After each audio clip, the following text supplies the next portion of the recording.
اللہ کے نام سے شروع جو بڑا مہربان نہایت رحم والا ہے۔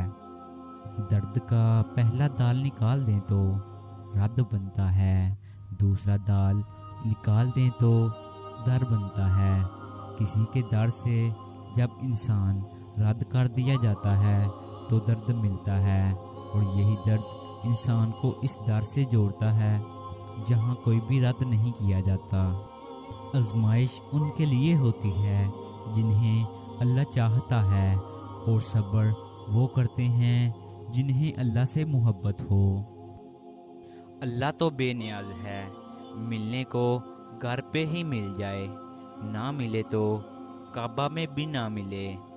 بات ہے طرب اور اخلاص کی، کتنی پرکیف ہے تیری محبت یا رب، نہ بے وفائی کا خدشہ نہ جدائی کا خوف۔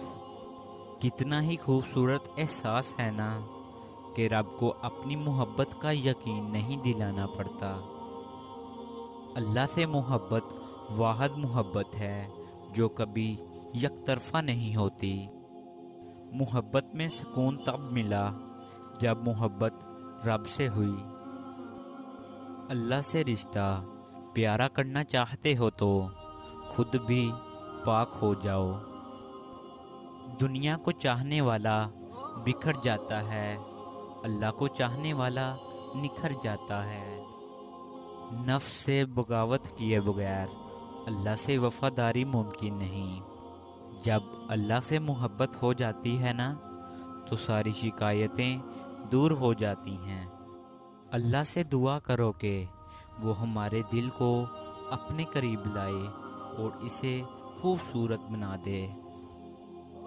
مگر ہم اللہ کی محبت تب دیکھتے ہیں جب دنیا کی محبتیں تھکا دیتی ہیں۔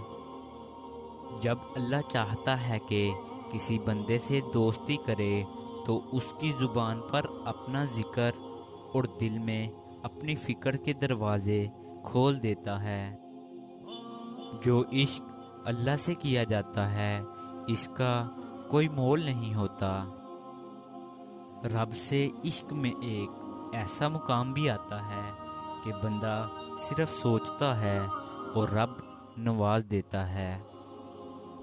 لوگوں کی محبت پانی کے بلبلے جیسی ہوتی ہے، زیادہ دیر تک نہیں رہتی، مگر اللہ تعالیٰ کی محبت آب حیات ہے جو کبھی بھی ختم نہیں ہوتی۔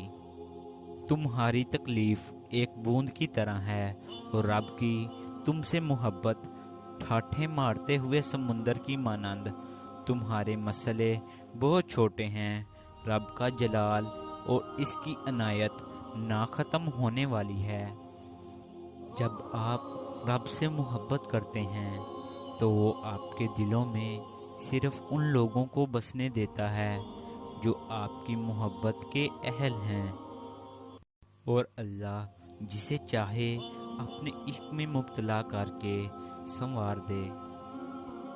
اللہ تعالیٰ قرآن پاک میں ارشاد فرماتے ہیں، وہ تمہارے ساتھ ہوتا ہے تم جہاں کہیں بھی ہو۔ جب تمہیں اذان کا انتظار ہونے لگے تو سمجھ جاؤ تمہیں اپنے رب سے عشق ہو گیا ہے۔ اللہ تمہیں انسان کی محبت سے گزار کر خود تک لاتا ہے۔ اللہ سے محبت ہو جائے تو ملاقات کی طرف فجر سے شروع ہوتی ہے اور تہجد پہ ختم ہوتی ہے۔